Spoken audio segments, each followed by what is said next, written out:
یا ایہا الذین آمنوا کتب علیکم الصیام کما کتب علی الذین من قبلکم لعلکم تتقون۔ معزز محترم سامعین و ناظرین، اللہ رب العزت نے ارشاد فرمایا، اے ایمان والو، تم پر روزے فرض کیے گئے ہیں جیسا کہ تم سے پہلے لوگوں پر فرض کیے گئے۔ مقصد یہ ہے کہ تم پرہیزگار بن جاؤ، اچھے بن جاؤ، متقی بن جاؤ۔ اس امت پر روزے 2 ہجری میں فرض ہوئے۔ پہلے لوگوں پر بھی روزے فرض تھے، جیسا کہ اللہ تعالیٰ نے فرمایا کما کتب علی الذین من قبلکم، لیکن ہماری تعداد میں اور ان کے روزوں کی تعداد میں فرق ہے اور کیفیت میں بھی فرق ہے۔ بہرحال روزے کی تاریخ اتنی ہی پرانی ہے جتنی انسان کی تاریخ پرانی ہے۔ روزے سے مقصد انسان کی روحانی صلاحیتوں کو اجاگر کرنا ہے، انسان کے اندر یہ احساس پیدا کرنا ہے کہ اللہ تعالیٰ دیکھ رہا ہے۔ انسان کے اندر بھوک اور بھوکے کی ہمدردی پیدا کرنا مقصود ہے، اور یہ عمل اللہ تعالیٰ کو بہت زیادہ پسند ہے۔ اس کے اجر کا حساب ہی نہیں لگایا جا سکتا۔ رسول کائنات علیہ الصلاۃ والسلام کا فرمان علی شان ہے، آپ نے فرمایا کہ اللہ تعالیٰ کے ہاں 7 قسم کے عمل ہیں، ان میں سے 2 عمل وہ ہیں جو واجب کرنے والے ہیں، 2 عمل وہ ہیں جن کا بدلہ ان کے برابر دیا جاتا ہے۔ ایک عمل وہ ہے جس کا معاوضہ 10 گنا دیا جاتا ہے، اور ایک وہ ہے جس کا بدلہ 700 گنا تک دیا جاتا ہے، اور ایک عمل وہ ہے جس کا اجر اللہ ہی جانتا ہے۔ تو رسول کائنات علیہ الصلاۃ والسلام نے فرمایا وہ 2 عمل جو واجب کرنے والے ہیں، ان میں سے پہلا یہ ہے کہ جو انسان اللہ تعالیٰ کی عبادت کرے، اس کی توحید پر ایمان رکھے اور اس کے ساتھ کسی کو شریک نہ ٹھہرائے، شرک سے بالکل پاک رہے، تو یہ عمل اس آدمی پر جنت واجب کر دے گا۔ وہ آدمی اللہ سے اس حال میں ملے کہ شرک سے پاک ہو تو یہ عمل اس کے لیے جنت واجب کر دے گا۔ دوسرا عمل، انسان اللہ سے اس حال میں ملے کہ دنیا میں رہ کر شرک کی بدبو اس میں موجود تھی اور وہ اللہ کے علاوہ کسی اور کی عبادت کرتا تھا، کسی اور کو الہ یقین کرتا تھا، شرک کیا کرتا تھا، تو یہ عمل اس کے لیے جہنم واجب کر دے گا۔ اور وہ 2 عمل جن کا بدلہ ان کے برابر ہوتا ہے، ایک تو برائی ہے، جب انسان برائی کرتا ہے تو اس کا بدلہ، اس کی سزا اسی کے برابر ہوتی ہے، ایسا نہیں کہ 10 گنا بڑھا کر اس کو سزا دی جائے۔ اور دوسرا عمل نیکی کا ارادہ ہے، آدمی نے ابھی تک نیکی نہیں کی، صرف ارادہ کیا ہے، تو اس ارادے کا ثواب اللہ تعالیٰ اس کے برابر اس کو دے گا۔ تو وہ عمل جس کا اجر 10 گنا ہے وہ ہے نیکی کرنا۔ جب انسان اپنے ارادے کو، اچھے ارادے کو عملی جامہ پہنائے گا، نیک کام کرے گا، تو وہ دیکھنے میں ایک نیکی ہوگی لیکن اللہ تعالیٰ اس کا اجر 10 گنا دے گا۔ ایک آدمی راستے سے کانٹا ہٹا دیتا ہے، پتھر ہٹا دیتا ہے، یہ بھی نیکی ہے، تو کرنے میں وہ ایک ہے لیکن اللہ تعالیٰ کے ہاں اس کا اجر 10 گنا ہے۔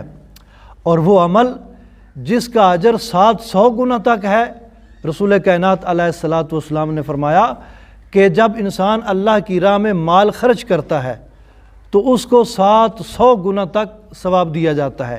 1 درہم جس نے خرچ کیا، 700 درہم کا ثواب، اور جس نے 1 دینار خرچ کیا، 700 دینار خرچ کرنے کا ثواب اللہ تعالیٰ دیتا ہے۔ اور وہ عمل جس کا اجر اللہ ہی جانتا ہے وہ کون سا ہے؟ اللہ کے محبوب نے فرمایا وہ روزہ ہے۔ روزے کا ثواب فرشتہ نہیں لکھ سکتا، کسی دفتر میں نہیں آ سکتا، لہٰذا اللہ رب العزت نے فرمایا کہ روزہ میرے لیے ہے، میں ہی اس کی جزا دوں گا۔ تو وہ عمل جس کا اجر اللہ جانتا ہے وہ روزہ ہے۔ رسول کائنات علیہ الصلاۃ والسلام نے ارشاد فرمایا، للصائم فرحتان، فرحۃ عند افطارہ و فرحۃ عند لقاء ربہ، فرمایا روزہ دار کے لیے دو خوشیاں ہیں۔ ایک خوشی اسے اس وقت حاصل ہوتی ہے جب وہ روزہ افطار کرتا ہے۔ سارا دن جس نے اللہ کی رضا کے لیے بھوک اور پیاس برداشت کی، جب وہ روزہ کھولتا ہے تو اس کے سارے جسم میں خوشی کی لہر دوڑ جاتی ہے۔ تو روزہ دار کے لیے دو خوشیاں ہیں، ایک خوشی جب وہ روزہ افطار کرتا ہے، اور دوسری خوشی اس وقت ہوگی عند لقاء ربہ، جب وہ اپنے رب سے ملاقات کرے گا، اللہ تعالیٰ اس کو اپنا دیدار عطا کرے گا۔ روزہ دار کے لیے یہ اجر ہیں۔ اور پیارے آقا نے فرمایا کہ روزہ دار کے منہ کی بو اللہ کے ہاں مشک سے زیادہ پیاری ہے۔ یعنی جب انسان روزہ رکھتا ہے تو جب زور کے بعد عصر کے قریب معدہ خالی ہونے کی وجہ سے انسان کے منہ سے ایک حمک سی آتی ہے، بو سی آتی ہے، وہ بو اللہ کے ہاں اتنی پیاری ہے کہ مشک سے زیادہ پیاری ہے۔ تو احادیث طیبہ میں روزے کا بہت زیادہ اجر و ثواب بیان کیا گیا ہے۔ ایک حدیث میں ہے کہ 3 شخص ایسے ہیں جن کی دعا رد نہیں ہوتی، اللہ تعالیٰ جن کی دعا کو شرف قبولیت بخشتا ہے۔ ان میں سے پہلا وہ ہے جس نے روزہ رکھا اور اس نے دعا کی عند الافطار، جب افطاری کا وقت ہو گیا، روزہ کھولنے کا وقت ہو گیا، تو اس وقت روزہ دار جو دعا کرے گا اللہ تعالیٰ اس کی دعا کو رد نہیں کرے گا بلکہ شرف قبولیت عطا فرمائے گا۔ لہٰذا روزہ دار کو چاہیے کہ جب روزہ کھولنے کا وقت ہو جائے، افطار کا وقت ہو جائے، تو مختصر سی دعا کرے، مختصر مگر جامع دعا کرے، اس وقت کی دعا رد نہیں ہوتی۔ تو دوسرا آدمی جس کی دعا رد نہیں ہوتی، پیارے آقا نے فرمایا کہ وہ عادل حکمران، عادل بادشاہ جو انصاف پسند ہے، کوئی رکاوٹ اس کے راستے میں رکاوٹ نہیں بن سکتی، کوئی چیز انصاف کے راستے میں اس کے لیے کوئی چیز رکاوٹ نہیں بن سکتی، اس کی دعا بھی رد نہیں ہوتی، اللہ تعالیٰ قبول کرتا ہے۔ اور تیسرا مظلوم آدمی، رسول کائنات علیہ الصلاۃ والسلام نے فرمایا کہ مظلوم کی دعا جب جاتی ہے تو اللہ تعالیٰ ابر سے اوپر اسے اٹھا لیتا ہے اور اس کے لیے آسمان کے دروازے کھول دیے جاتے ہیں، اور اللہ تعالیٰ فرماتا ہے کہ میں ضرور تیری مدد کروں گا، اگرچہ کچھ دیر بعد، کچھ زمانے بعد کروں۔ لہٰذا روزہ دار کی دعا بھی رد نہیں ہوتی۔ روزہ انسان کی روحانیت کے لیے بھی معراج ہے، اور روزہ انسان کی جسمانی صحت کے لیے بھی معراج ہے۔ کینسر کا بہت بڑا علاج ہے۔ ہمارے جسم میں بعض دفعہ ایسے اجزاء پیدا ہوتے ہیں، جب وہ کمزور پڑتے ہیں، گلتے سڑتے ہیں، تو ان سے ایسی چیز پیدا ہوتی ہے جن کی وجہ سے کینسر بنتا ہے۔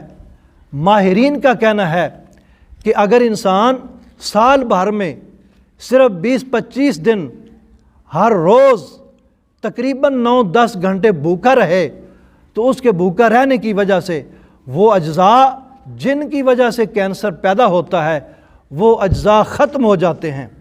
اگر انسان سال بھر میں 20-25 دن کے لیے 9-10 گھنٹے بھوکا رہے تو جن اجزاء سے کینسر بننے کا خطرہ ہوتا ہے وہ ختم ہو جاتے ہیں، 70% کینسر کے چانس ختم ہو جاتے ہیں۔ تو دیکھو آج انہوں نے کہا کہ بھوکا رہنے سے کینسر نہیں ہوتا، تو پھر کیوں نہ ہم اپنے آقا کی بارگاہ میں سلام پیش کریں، آمنہ کے لال کی بارگاہ میں کروڑوں درود اور کروڑوں سلام پیش کریں، جس نے ہمیں 1400 سال پہلے ایسا نسخہ دے دیا۔ اگر ہم اس پر عمل کریں تو روحانیت کو بھی عروج مل جاتی ہے، ہماری روح کو تسکین مل جاتی ہے، اور بے شمار بیماریوں سے ہم محفوظ رہ سکتے ہیں۔ اللہ رب العزت ہمیں اپنی رضا کی خاطر روزہ رکھنے کی توفیق نصیب فرمائے۔